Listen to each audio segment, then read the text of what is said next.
Kids, welcome back to Stories with Martini. I am Stacey Martini, and today we have a book called Alexander and the Terrible, Horrible, No Good, Very Bad Day by Judith Viorst, illustrated by Ray Cruz. This one has a great lesson that we'll talk about at the end.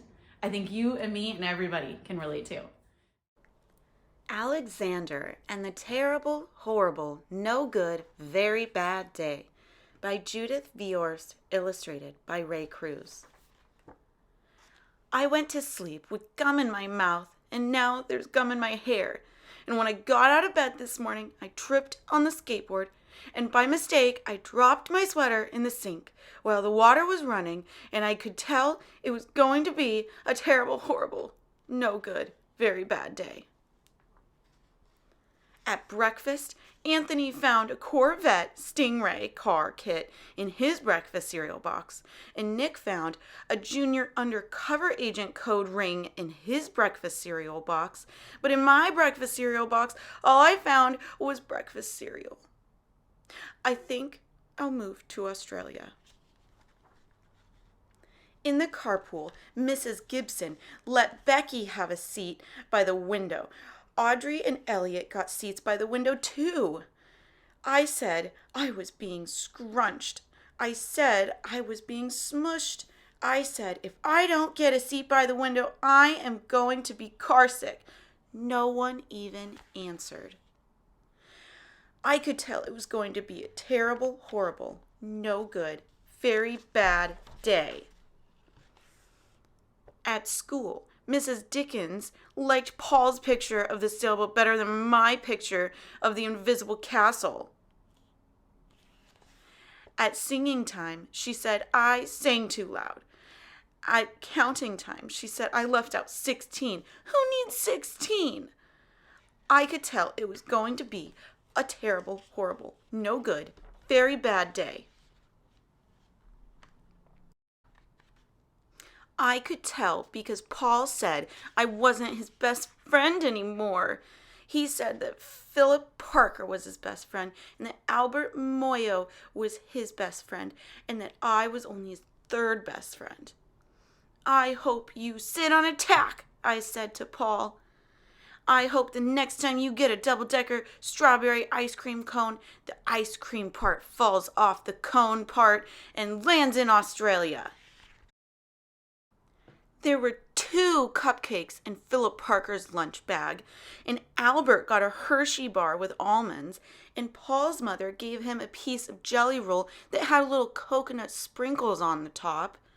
Guess whose mother forgot to put in dessert?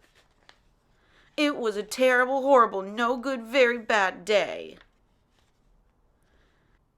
That's what it was, because after school, my mom took us all to the dentist, and Dr. Fields found a cavity just in me.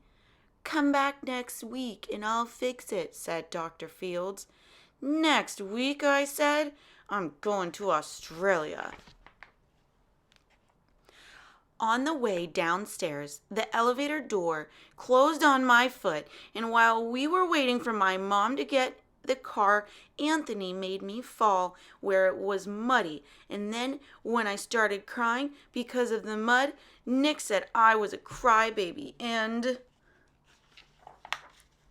while I was punching Nick for saying crybaby, my mom came back with the car and scolded me for being muddy and fighting. I'm having a terrible, horrible, no good, very bad day. I told everybody. No one even answered. So then, we went to the shoe store to buy some sneakers. Anthony chose white ones with blue stripes. Nick chose red ones with white stripes. I chose blue ones with red stripes. But then the shoe man said, "We're all sold out." They made me buy plain old white ones, but they can't make me wear them. When we picked up my dad at his office, he said I couldn't play with his copying machine, but I forgot. He also said to watch out for the books on his desk, and I was careful as could be except for my elbow. He also said don't fool around with his phone, but I think I called Australia. My dad said please don't pick him up anymore. It was a terrible, horrible, no good, very bad day. There were lima beans for dinner, and I hate lima beans. There was kissing on TV, and I hate kissing. My bath was too hot. I got soap in my eyes. My marble went down the drain, and I had to wear my railroad train pajamas. I hate my railroad train pajamas. When I went to bed, Nick took back the pillow he said I could keep, and the Mickey Mouse nightlight burned out, and I bit my tongue. The cat wants to sleep with Anthony, not with me. It has been a terrible, horrible, no good, very bad day. My mom says some days are like that. Even in Australia. Everybody has bad days, but what's very important is you can make your bad days less bad by changing the way you think. For instance, Alexander had maybe some bad things happen to him, but there were some good things too. This is an example. When Alexander was so bummed that they didn't have a certain pair of shoes that he wanted, the red stripes, but he still got a new pair of shoes. That's something positive. And if he were to focus on that, it wouldn't seem like such a bad day. And it's really important that we kind of have a list of things that make us happy. So when bad days happen and it seems like everything is going wrong, well, you can think of things that make you happy. For me, this little guy. When I'm having a bad day, I try to go play with Axel, and it brightens my day. I also think listening to happy music helps me get out of that negative mindset. So I hope that when you're having a bad day, I want you to think of 3 good things that happened in that day, because it's really easy for everybody to focus on the negative. So we want to think about the good stuff. So I hope you don't have any bad days, but when you do, think of those positive things. See you next time.